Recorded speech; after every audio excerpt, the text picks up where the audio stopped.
experience in these last days. మోషే కాలంలో ఏ కార్యాలైతే చేసినాడో, ఏలియా కాలంలో ఏ కార్యాలైతే చేసినాడో, యెహోషువ కాలంలో ఏ కార్యాలైతే చేసినాడో, 2000 సంవత్సరాల క్రితం ఏ కార్యాలైతే చేసినాడో, ఆ కార్యాలు చేయటానికి ఆయన ఇంకా బ్రతికే ఉన్నాడు.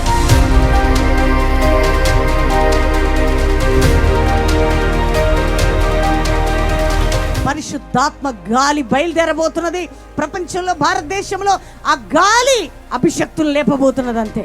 ఎందుకంటే పరిశుద్ధాత్మ దేవుడు కదలటం ప్రారంభిస్తే అపోస్తుల సేవ జరగబోతుంది రాబో కాలంలో. ఈ మంట దిగితే ఒక్క దగ్గర ఉండరండి, సర్వలోకము సువార్త ప్రకటించబడే దినాలు రాబోతున్నాయి. మార్చ్ 11, 12, 13 తేదీల్లో పరిశుద్ధాత్మతో అద్భుతమైనటువంటి సభలు బెల్లంపల్లి కల్వరి మందిర ప్రాంగణంలో జరగబోతున్నాయి. ఎంత మంది పాపములు ఉన్నారో రండి, పరిశుద్ధాత్మ దేవుడు విడిపించబోతున్నాడు. శాపములు ఉన్నవారు రండి, ఆ సభలకి దేవుని కార్యాలు జరగబోతున్నాయి.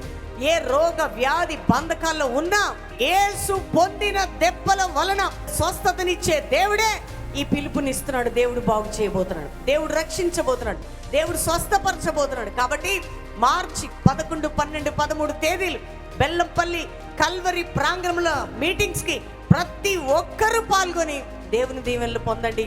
వాక్యము చేత పట్టబడండి, దీవించబడండి. దేవుడు మిమ్మల్ని నడిపించి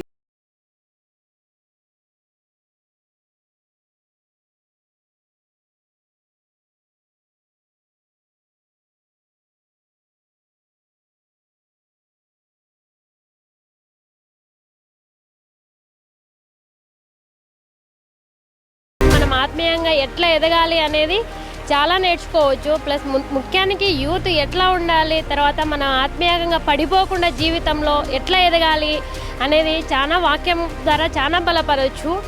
ఇంకొకటి ఏంటంటే మనము ఆత్మీయంగా ఎదుర్కొని మళ్ళీ లోకానుసారంగా జీవిస్తూ కొంతమంది ఉంటారు, కానీ ఆ లోకానుసారంగా నుంచి బయటికి ఎలా రావాలనేది డాడీ వాక్యం ద్వారా మనం చాలా నేర్చుకోవచ్చు.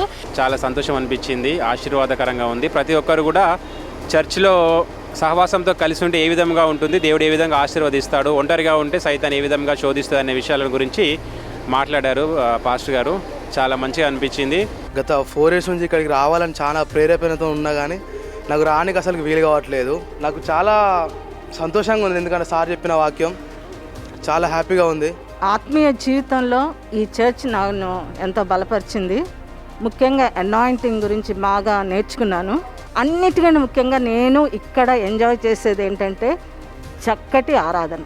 Thank you. 2వ శుక్ర శని ఆదివారాలు ఈ సభల ద్వారా మేము ఎంతో ఆత్మీయంగా బలపడ్డాము.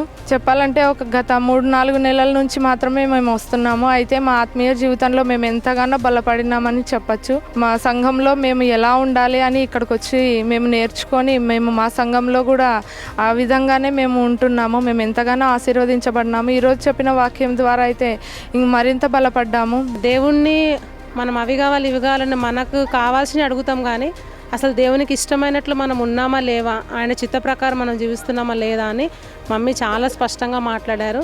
నిజంగా మా హృదయాలు కదిలించబడ్డాయి, తెరవబడినవి. ఇదే ఫస్ట్ టైం నేను రావడం ఇక్కడికి. మందిరం నిర్మించినాక కూడా కానీ చాలా అద్భుతంగా నిర్మించారు. అదే దేవుడు అనేకమైన జనులకు ప్రార్థనా మందిరం అనబడను అని ఎంత స్పష్టంగా బైబిల్లో రాసి ఉందో అంత ఇదిగా అనేకమైన బిడ్డలు కష్టాల్లో, సమస్యల్లో, ఇరుకుల్లో, ఇబ్బందుల్లో ఇక్కడికి వచ్చిన ప్రతి బిడ్డ కూడా ఆదరించబడతారు. ఎందుకంటే నేనైతే ఆదరించబడి ఉన్నా. మమ్మీ యొక్క నడిపింపు, డాడీ యొక్క ప్రార్థనలు కానీ ఎంతో ప్రేమగా, ఎంతో బాధ్యతగా, తెలియని వారికి కూడా ఎంతో ఓపికగా చెప్పుకుంటూ డిస్టర్బెన్స్ అన్నది లేదండి. చాలా అసలు దేవునికి మహిమకరంగా కల్వరి మినిస్ట్రీస్ పరిచర్య చాలా బాగుంది. మేము ప్రతి మంత్ కూడా రావాలని ఆశపడుతున్నాము. నాకైతే ఇక్కడికి రాకమునిపైతే ఎంతో ఆందోళనలో, డిస్టర్బింగ్లో వచ్చి ఉన్నా. కానీ ఇక్కడికి వచ్చిన తర్వాత ఒక ప్రార్థనా జీవితం అనేది ఇట్లాగా మలుచుకుంటే, దేవునితో సహవాసం మనం పెట్టుకుంటే అది ఎట్లా ఉంటుందని